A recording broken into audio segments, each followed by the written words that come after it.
Pois bem, caríssimos fiéis, a missa de hoje nos apresenta uma característica importantíssima e essencial do amor de Deus. Ele é essencialmente misericordioso.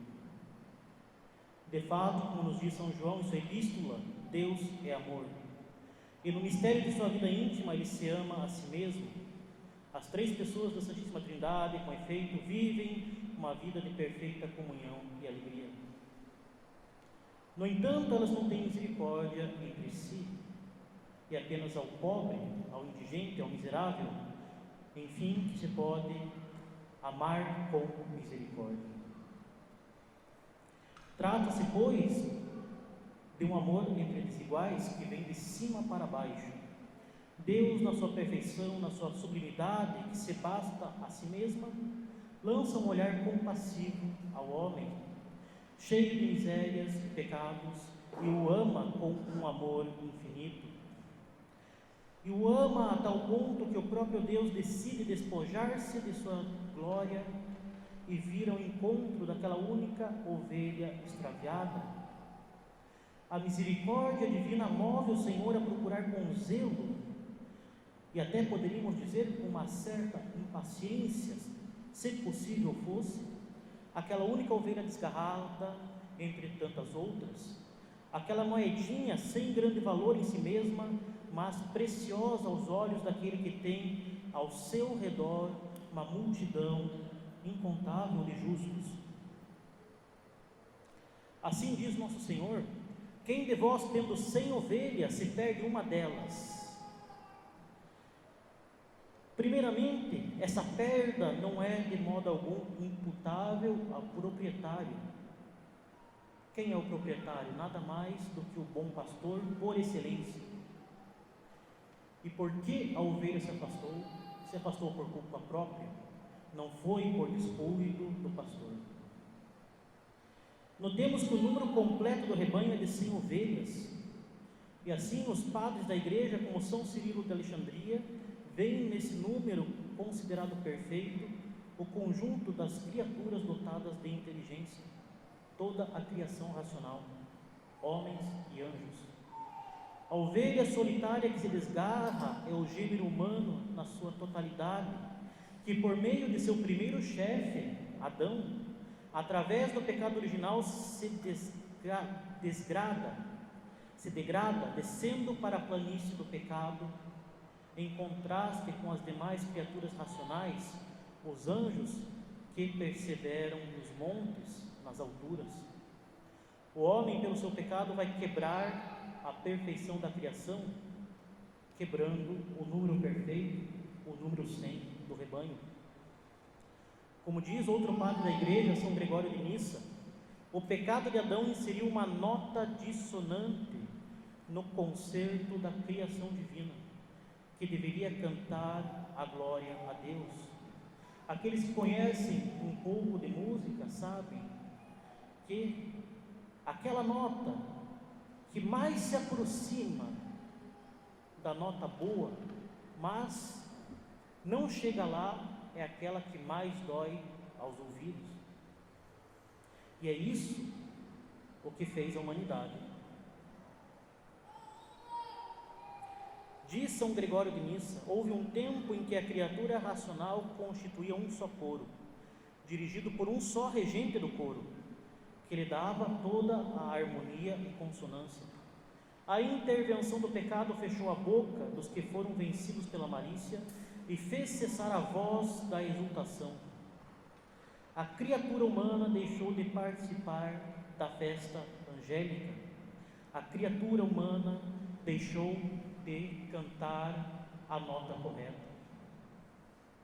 E assim inseriu a dissonância no coro da criação. A rebelião original rompeu a unidade do redil comum formado pelos anjos e pelo homem. Desde então esse redil ficou incompleto. A harmoniosa orquestra dos anjos e dos homens, dirigida pelo divino Maestro, foi prejudicada pelo pecado. E assim o pecado teve como consequência não somente um divórcio entre Deus e os homens, mas também entre os anjos e os homens e entre a própria criação.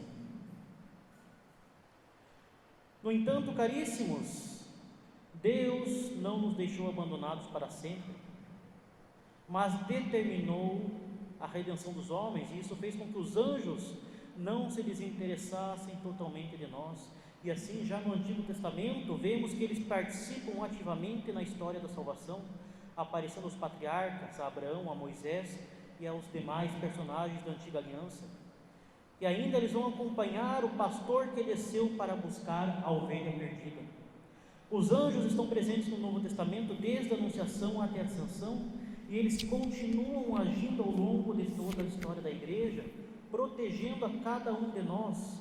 E são esses os nossos anjos da guarda, e protegendo ainda cada um dos povos, que são os anjos das nações, e protegendo também todos aqueles que são especialmente constituídos em dignidade, os chefes de governo e de Estado, as grandes autoridades e os próprios pais de família.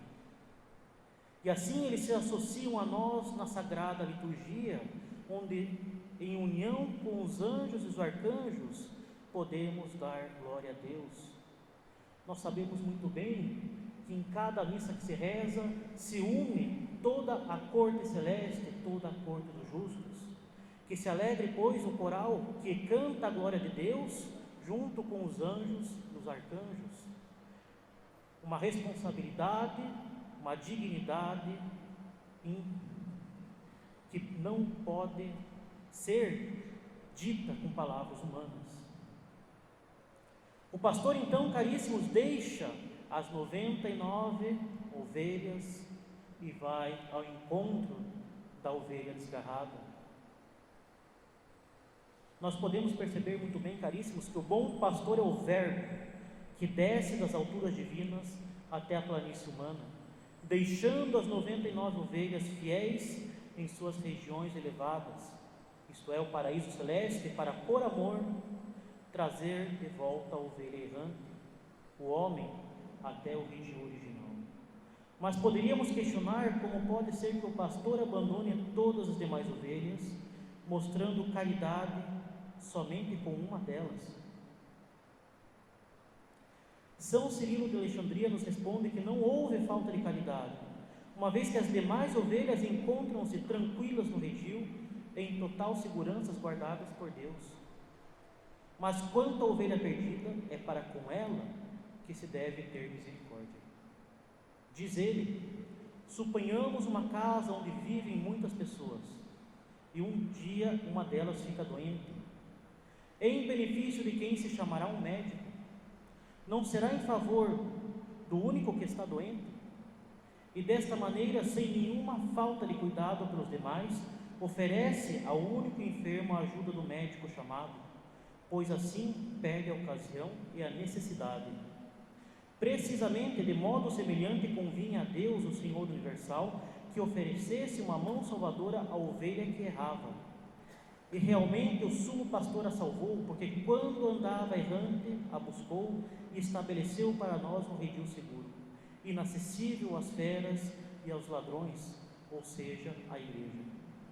Admirando-a, dizemos que com razão, juntamente com o profeta, temos uma cidade forte, para a proteção de colocaram muros e antemuro.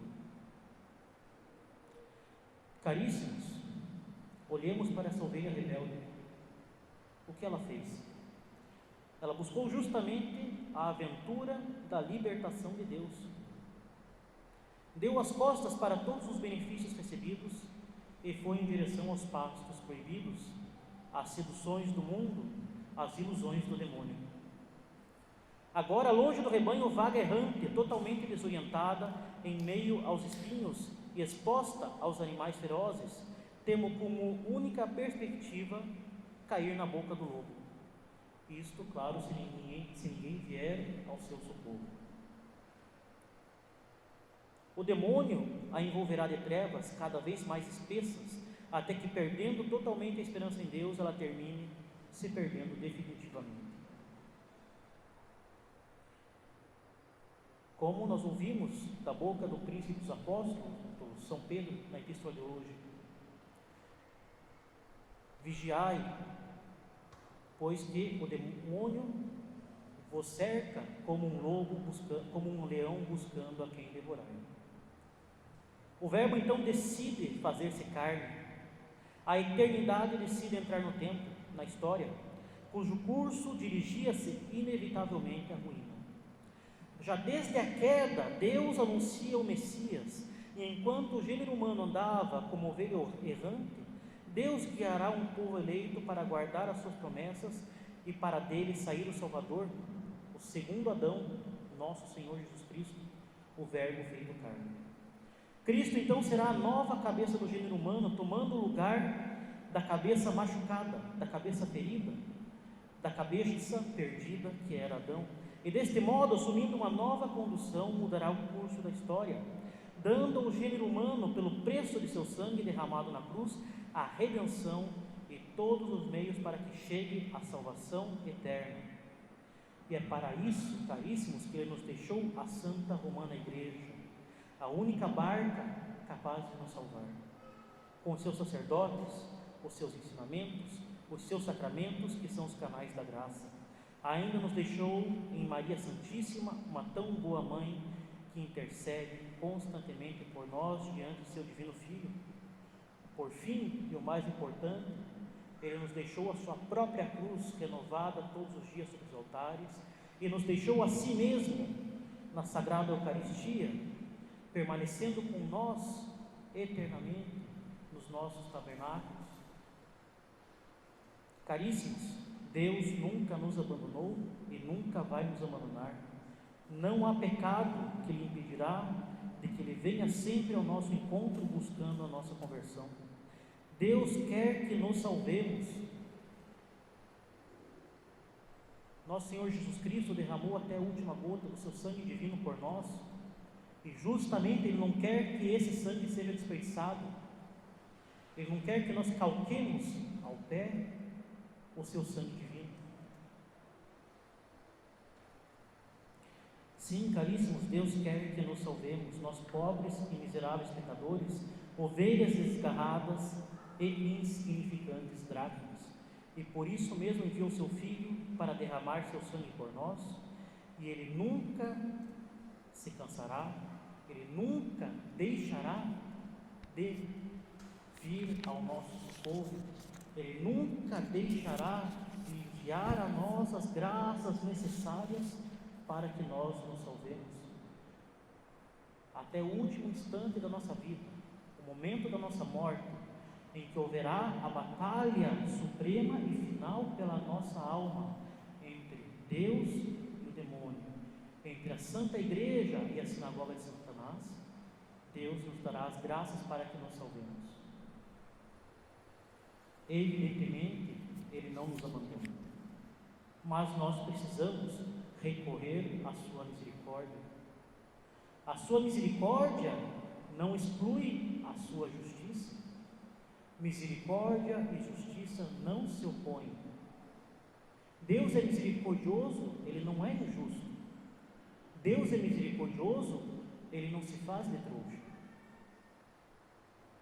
Se nós recusarmos a sua misericórdia, permanecendo no pecado, permanecendo longe dele, permanecendo nos vícios e ignorando a necessidade de conversão, a misericórdia de Deus se exercerá, não nos aniquilando, permitindo que nós, na eternidade do inferno, ainda possamos render glória a Ele, sofrendo os tormentos eternos e manifestando a sua justiça. Deus também pode exercer a sua misericórdia, impedindo que nós nos afundemos ainda mais no pecado, impedindo que nós continuemos a calcar aos pés o sangue do seu divino Filho, impedindo que nós tenhamos um tormento ainda maior no inferno. Sim, caríssimos, a misericórdia de Deus também chega ao inferno. Tudo o que queriam os demônios era justamente a aniquilação deles, mas Deus não impede isso, mas Deus não lhes concede isso, porque ainda assim eles manifestam a glória de Deus, eles manifestam a sua misericórdia, eles manifestam o bem da existência. A misericórdia de Deus também está em não nos obrigar a recebê-la, mantendo o nosso livre-arbítrio, permitindo que nós possamos ganhar méritos, permitindo que nós possamos recorrer livremente ao bem do sangue divino do nosso Jesus Cristo, ao permitir que nós possamos alcançar a salvação. Caríssimos, a misericórdia de Deus não tem nada a ver com o que esse mundo desgraçado e demoníaco prega. A misericórdia de Deus não se opõe à sua justiça. A misericórdia de Deus não é a manifestação de um ursinho carinhoso que aceita tudo indistintamente. Afinal de contas, aceitar o pecado é justamente uma crueldade que não poderia ser manifestada por Deus, que é misericordioso e que busca justamente o nosso bem. Permitir, encorajar indistintamente o mal não é misericórdia, é crueldade. Deus tolera o mal para dele que já é um bem maior, mas ele não quer o mal. E bem sabem os catequizandos do Catecismo de Adultos, pois vimos isso justamente ontem. Caríssimos, a liturgia que nos propõe a Santa Madre Igreja no dia de hoje nos revela como Deus é ativamente misericordioso. Ao contrário da parábola do filho pródigo, em que a ação do pai fica, por assim dizer, em segundo plano, as duas parábolas que vimos hoje mostram como Deus está constantemente à nossa procura, à procura de todos os homens figurados na ovelha e no dracma perdidos, aos quais ele se dirige e, como fizera também Adão, caído no pecado, pergunta: onde estás? Justamente, caríssimos, ele nos procura sim, pois nós nos perdemos e não sabemos mais nem mesmo onde estamos ou quem somos nós. Foi o pecado que nos levou a estarmos onde nós não deveríamos estar, a querer o que nos é impossível obter. Foi o pecado que nos levou a fugir de nós mesmos, a fugir da nossa fraqueza, buscando a ilusão de sermos como Deus, a buscar a ilusão de uma vida sem limites, em que nós mesmos decidimos o que é bom e o que não é bom, uma vida em que nós colhemos o fruto da árvore da ciência do bem e do mal, ignorando a Deus que vem a nós e nos orienta qual é o nosso bem supremo, qual é o nosso fim último. Justamente nós devemos nos perguntar onde nós estamos, o que nós estamos fazendo da nossa vida, para onde nós estamos indo, qual é o bem que nós estamos buscando. Acaso nós estamos nos iludindo, achando que basta se confessar, voltar para o estado de graça e depois viver como antes? Acaso nós estamos nos iludindo, deixando nossa conversão para depois, ignorando que a qualquer instante nós podemos ter que prestar contas a Deus? Acaso nós estamos nos iludindo, achando que nós podemos conciliar confissões esporádicas, missas dominicais, com o resto da semana esquecendo de Deus? Acaso nós achamos que nós podemos enganar a Deus? Nós nos enganamos a nós mesmos, caríssimos, mas não a Deus. Mais cedo ou mais tarde, Deus vai chegar a nós e perguntar: onde você está? O que você fez no teu tempo? Onde que você foi parar? Que história é essa de achar que você poderia ter os prazeres do mundo e ainda assim voltar para o redil. Caríssimos, toda vez que nós fugimos do redil, toda vez que nós perdemos a graça de Deus, nós podemos até voltar, mas nós voltaremos machucados. O pecado original deixa marcas em nós, e o pecado mortal também deixa marcas em nós. Quanto mais nós insistimos em cair no pecado mortal, mais difícil vai ser evitar o próximo. Nós não podemos deixar nossa conversão para depois, nós não podemos nos iludir, nós não podemos nos enganar. Deus vem a nós e Ele nos dá um choque de realidade. Você não vai viver para sempre. Você não sabe nem se você vai estar vivo ao fim dessa missa.